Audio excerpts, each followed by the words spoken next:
Chers compatriotes, bonjour ou bonsoir, et cela dépendra des temps dans lesquels vous avez suivre notre vidéo.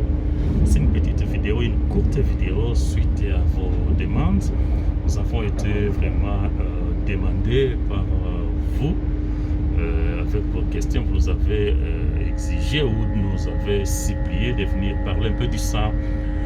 On s'est dit normalement que malgré nos difficultés ces derniers temps, suite à nos engagements au travail, on s'est dit quand même on peut faire quelque chose. Voilà encore une fois de plus aujourd'hui, on veut parler du sang. Le sang est très nécessaire, le sang est très important pour notre vie, puisque sans le sang, il n'y a pas la vie. Le sang, c'est la vie. On dit l'eau, c'est la vie, mais le sang, c'est la vie. Quand il n'y a pas de sang, ou il y a une diminution de sang, il y a des perturbations qui se passent dans la vie d'un être humain. Normalement, le sang, c'est une liquide homogène, mais dans les labos, si vous centrifugez le sang, vous avez séparé le sang en deux parties. Vous verrez une partie qui est homogène, un peu d'une couleur un peu, on pourrait jaunâtre, mais pas tout à fait jaune, mais un peu de lucre, un peu clair. Et il y aura une partie aussi qui sera aussi rouge. C'est clair que dans la partie rouge, c'est cette partie qu'on appelle les hématies, une partie dans laquelle on trouve les globules rouges. La partie rouge, comme le mot l'indique, le globule rouge se trouve dans la partie rouge. Et dans la partie rouge qui nous parle des hématies, nous voyons qu'un élément qui est très important là-bas, c'est l'hémoglobine, la protéine qu'on appelle hémoglobine, une protéine vraiment très connue qui sert vraiment à transporter l'oxygène, qui nous aide à transporter l'oxygène dans notre corps. Puis nous avons aussi une partie qui est liquide, un peu peut être claire ou jaunâtre, un peu jaunâtre, pas tout à fait jaunâtre, mais un peu d'une couleur jaune. Cette partie, c'est la partie dans laquelle baignent les anticorps ou les militaires, dans un terme vraiment vulgaire, les militaires de notre corps, les défenseurs de notre corps. Et il y aura aussi les plaquettes aussi qui servent à notre corps dès qu'il y a un saignement, pour stopper le saignement, pour faire une coagulation. Quand on sera dans les labos, on va entrer dans les détails pour vous montrer le sang, et on va les centrifuger pour vous montrer les différentes parties du sang et essayer aussi d'expliquer ce qui se trouve comme on vient de l'introduire, et puis en fait que vous puissiez être informé comme vous avez demandé. Ça, on va entrer vraiment en détail. Nous vous le promettons ça et puis on le fera. Merci. Je voulais juste encore une fois de plus rentrer ici pour expliquer comment nous enregistrons les détails du patient, parce que normalement, comment détecter, comment faire le test pour en savoir les groupes sanguins du patient. Ici, par exemple, vous voyez, dès que vous avez le sang, on donne un numéro. Ce numéro qui est là, c'est un numéro qu'on attribue au patient.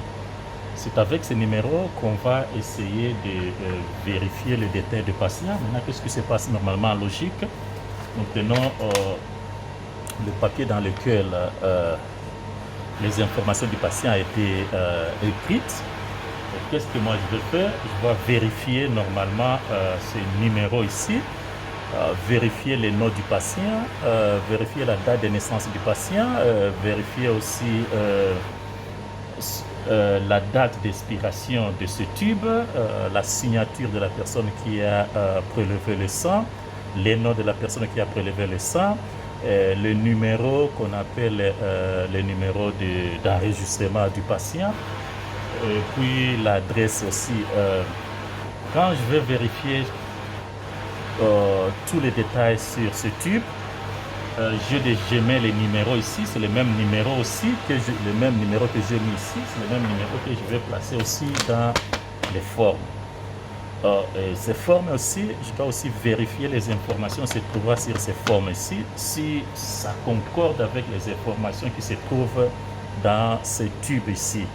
puisque les deux, si ça ne concorde pas, je ne peux pas accepter, puisque ici, en transfusion, nous travaillons sur ce qu'on appelle, il n'y a pas on appelle, comment on dit ça, zéro tolérance. Zéro tolérance, ça signifie normalement qu'il n'y a pas une tolérance. Dès qu'il y a une erreur, dès que les choses ne sont pas en concordance avec le détail du patient, il faut rejeter, puisque normalement ici c'est la vie ou la mort.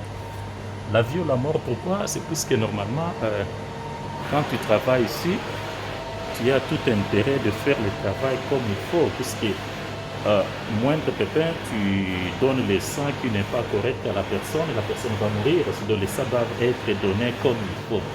Ici, nous avons notre stock de sang. Nous avons le stock de sang. Vous verrez ici qu'il y a du sang partout là-bas. Ici encore, nous avons aussi le sang partout là-bas. Hein? Là, c'est le stock de sang. Et de ce côté ici, nous avons notre machine. Ça, c'est notre machine que nous utilisons pour la détermination des groupes sanguins.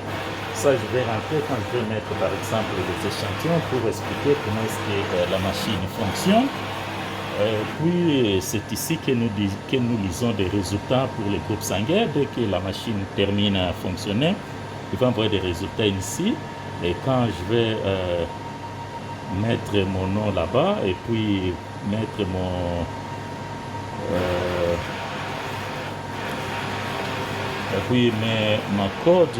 mon code plutôt, et ça va me donner des informations. Ces informations, c'est là où je vais lire les informations du patient. Et là, vous verrez aussi mon nom est sorti quelque part là-bas pour montrer que c'est moi qui est en train de manipuler la machine. Et ça, c'est donc nous avons des étapes. Les échantillons arrivent de ce côté-là, on les traite là-bas et puis on les amène ici. On les enregistre et après ils arrivent ici, là on va aussi contrôler de savoir si tout est bien. Après cette étape, les échantillons seront maintenant mis dans nos machines. La machine va faire les examens. Après les examens, les échantillons seront sortis de là, seront amenés ici, dans cette partie ici. C'est là où on fait la vérification. On essaie d'autoriser les résultats pour permettre que ces résultats puissent sortir maintenant, puissent être vus par le médecin. Ça, c'est ce qu'on va essayer d'en parler à ces jours. Je voulais toujours que les décors puissent être bien compris. Afin de que je commence à parler sur le groupe sanguin, qu'on puisse s'attendre et qu'on comprenne normalement ce qui se passe. Normalement, c'est là où nous faisons notre travail. Ça, c'est l'un des départements. Dans ce département ici, nous avons c'est le département de transfusion, là où je travaille cette nuit. Je suis responsable ici cette nuit. Puis on reviendra un peu en détail comment est-ce que je fais le travail. Je vais vous expliquer après.